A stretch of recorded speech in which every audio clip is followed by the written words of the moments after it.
Good evening. Thousands of people have brought the city to a standstill, rallying on the steps of State Parliament demanding the Premier be sacked.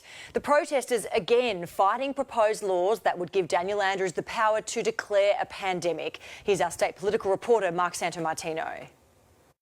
You couldn't see a square inch of the road, tram tracks or footpaths beneath a sea of frustrated Victorians stretching for blocks down Bourke Street, returning for the largest rally yet against the Premier's proposed pandemic laws. What concerns me? Well, personal freedom, personal movement, medical apartheid. They came from all directions, starting at the State Library, swarming through the city, carrying the Madonna and a familiar-looking punching bag. Self-proclaimed, undisputed, lockdown champion of the world, Mr. Dan Andrews. It's just a memento for today. It's not about punching it. We're about a peaceful protest and really understanding why we're here, to kill the bill. It's up to us to become proactive in the political process and make our voices heard. There's an election coming and they'll have to answer to all these people. A fact not lost on Craig Kelly or Bernie Finn. We have all had a gutful. Claire Woodley dedicating her father's famous song, We Are One, to the brave victims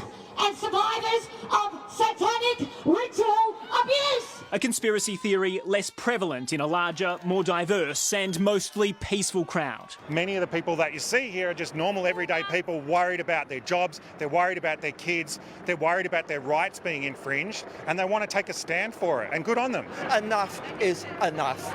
Business is already hard enough as it is without having these political rocks thrown in their road. Well, the protest has been going for hours, the rain has started to fall, and even more are continuing to arrive. This group is walking up Spring Street toward the steps of State Parliament, where already tens of thousands of people are. Groups were splintering off and circling back through the streets, chanting with every step.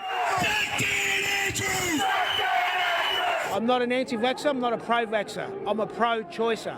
So it's all about choice. Our body, our decision. No politician should ever have this power. Chris Holloway has a medical exemption he says counts for nothing. Every single day I'm going into shops and businesses and I'm being refused service because I'm unvaccinated, even with my exemption, and that's wrong.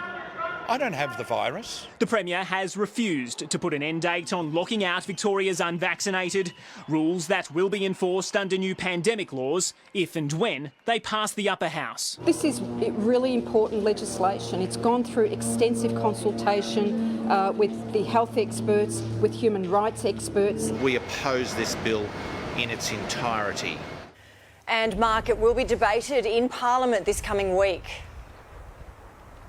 The opposition won't grant special leave, making sure that this isn't a quick vote, Alicia. David Davis says this bill must be properly scrutinised. We know the opposition's already working on a raft of amendments, including one that would grant at least a level of oversight for each and every extension to both houses of Parliament. To do that, though, they'll need some support from crossbenchers, and we already know that the government has that critical support of the three it needs to pass this bill. Not only did they help design these new proposed pandemic laws, Alicia, but they've already come out publicly and spoken about it being a much better deal for Victorians than the existing state of emergency.